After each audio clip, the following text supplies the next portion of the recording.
There are many different types of motions that can be handled, and all the types of motions that can be handled in most other cases, like a motion to suppress evidence, can also be done in sex crimes cases. However, there are additional motions that can be filed in sex crimes cases that you can't file in other cases with different charges. Specifically talking about motions to suppress, things of that nature to suppress evidence in a sex crimes case, those are typically done whenever law enforcement has made a mistake when they are gathering evidence. Let's say, for example, they went and got evidence and they didn't have a search warrant that they needed for that. Now, not all situations do they require a search warrant, which again is why it is very important for you to find an attorney who knows what they're doing and knows what the law is. However, if law enforcement does make a mistake, they gather evidence improperly, we can file a motion to suppress that evidence. If that evidence is key evidence for the state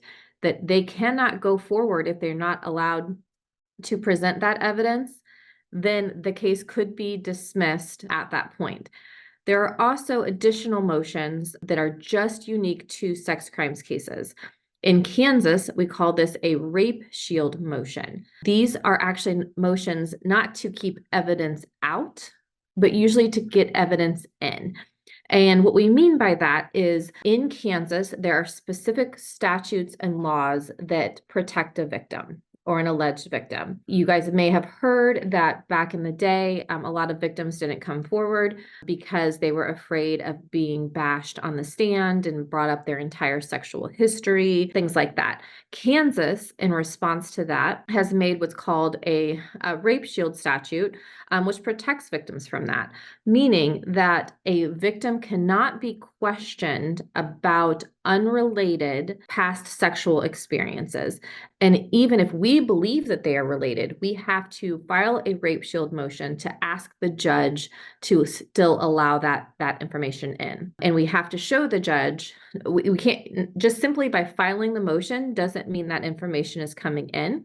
We have to file the motion. There is a hearing on that motion, and the judge determines whether or not it should come in or not. If the evidence does come in, depending on what it is, that could be a huge factor in whether or not the state wants to proceed. In addition, in Kansas, every charge you have the ability to have what's called a preliminary hearing. What a preliminary hearing is, for a lack of better terms, we kind of refer this to clients as called like a mini trial. It is not a trial on whether you are guilty or innocent. It is simply evidentiary hearing where the state is required to present enough evidence for the judge to believe that it is more likely than not. So for percentage sake, 51% likely that a felony was committed and that the individual charged committed that felony. This is a great evidentiary resource for individuals charged in Kansas because oftentimes the alleged victim will be required to testify. Now, not always, but oftentimes. And that will be the attorney's first opportunity to see a couple of things. One, what the individual is going to say now that happened. A lot of alleged victims who are falsely accusing someone, their story changes once they get up on the stand. Two, it will give the attorney the ability to see exactly how the alleged victim is going to testify. And what I mean by that is testifying in a courtroom is a very nerve-wracking experience. Some people are really good at it, some people are not. And being able to see someone's body language and how they respond to things is a very, very big resource for attorneys. And so a preliminary hearing gives an attorney the ability to see that, and also then based on how the individual does testify, will give a good indicator of how they will testify at a trial. Now, a preliminary hearing does not have jurors like you see on TV or maybe you have seen personally. It is just the state, the defense, and the judge in regard to that. So obviously at an actual trial, if a jury trial, it would be heightened, the nerves would be heightened even more because they would have 6 people if it's misdemeanor, 12 people if it's a felony, also additionally looking at them and listening to them. So preliminary hearing is a great resource, not a motion, but a great resource in the pre-trial phase of things, also to give a good indicator of how to help our clients and how to possibly get charges dismissed. Because if the judge finds that it is not more likely than not that the individual committed that crime,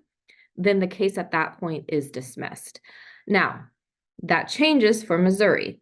In Missouri, although there are preliminary hearings, most counties have what's called a grand jury. And in a case where there is an alleged victim, most prosecutors, rather than allowing the victim to be available for a preliminary hearing, they go and they take the case to a grand jury. They bypass the preliminary hearing stage and they go and get a grand jury indictment for that, so that they're not putting their alleged victim through a preliminary hearing.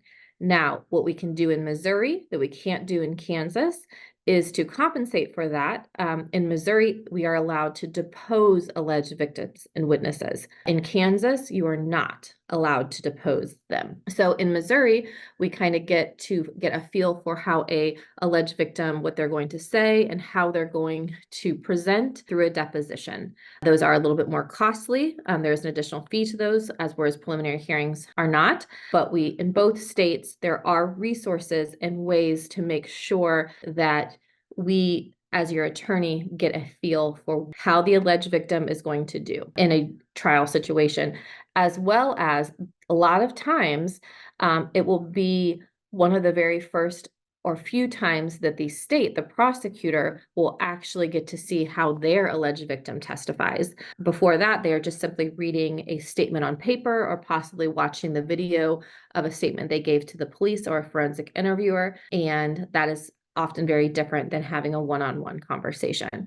So those are all different ways, pre-trial, different resources, motions, and things that we can use in order to help get evidence suppressed or cases dismissed after they have been charged.